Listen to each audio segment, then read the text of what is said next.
Hello, my name is Macy, and along with Elise, Nikila, Elliot, and Majdi, we will be discussing how many electrons are on a charged balloon. The main objective of our lab was to identify the electric charge between two balloons. Our group used the tracker software to analyze the distance between the two balloons so we could calculate the individual charges using Coulomb's law. The main idea of our experiment was that when the balloons acquire a negative charge, they will start to levitate due to electrical forces between the two balloons.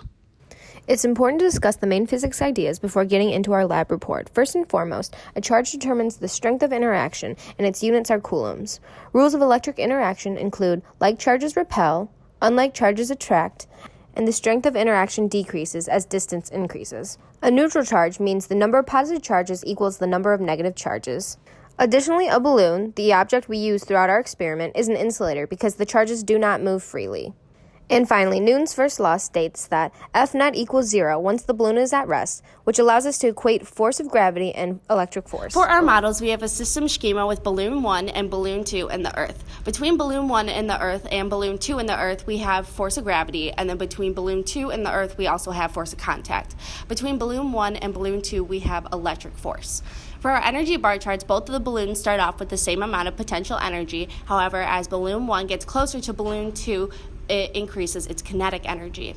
For our force diagrams, we have balloon 1 and balloon 2 with both having electric force on each other along with the force of gravity. For balloon 2, though, we do also have the normal force. Our experimental design consisted of two balloons. We attached balloon 1, the top balloon, to a string. We then charged both balloons simultaneously for 10 seconds each. Then, we taped balloon 2 to the ground, only touching the tie of the balloon. Next, we allowed balloon 1 to fall above balloon 2.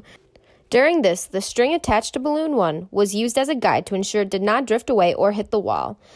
Finally, we observed the interaction between the two balloons, and it's important to note that air resistance was ignored. The setup for this experiment included two charged balloons that were equally charged. One was held to the ground, and the other one was lowered using a string. Once the electric force was felt, the strength of the electric force counteracted gravity, and therefore tension was no longer a factor.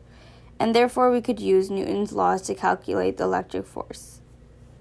Across 3 trials, we used the tracker software to calculate the distance between balloons to find the force of repulsion that counteracts the force of gravity.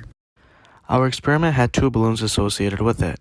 The red balloon had a weight of 2.92 grams, while the green balloon was at 2.77 grams. We also found that the average distance between the two charges was at 0.217 meters after the 3 trials. Using the data we've gathered, we can find the force of gravity of the Earth acting on the balloon by multiplying the mass of the balloon by the gravitational acceleration. And we know that since the balloon is at rest, F net equals 0 once the force of electric repulsion counteracts gravity. And since it's opposite and equal, we can use that to find the value of Q, which is the charge on each balloon. And the charge comes out to be minus 0.391 microcoulombs, with it being negative since it's electrons. To find the number of electrons, all we need to do is divide the total number of coulombs that we found on one balloon by number of coulombs on one electron, and doing so gives us the value of 2.44 times 10 to the 12 electrons on each balloon after they are charged, causing the force of repulsion. There could have been sources of error in our experiment, such as the balloons may not have been the same charge or exactly the same size, and there was also difficulty controlling the movement of the balloons because they were attracted to nearby objects. And tracker could have also had calibration and calculating errors, as well as human errors in calculations could have happened. And additionally, air resistance could have played a factor, but since the balloons were so light, we assumed it did not.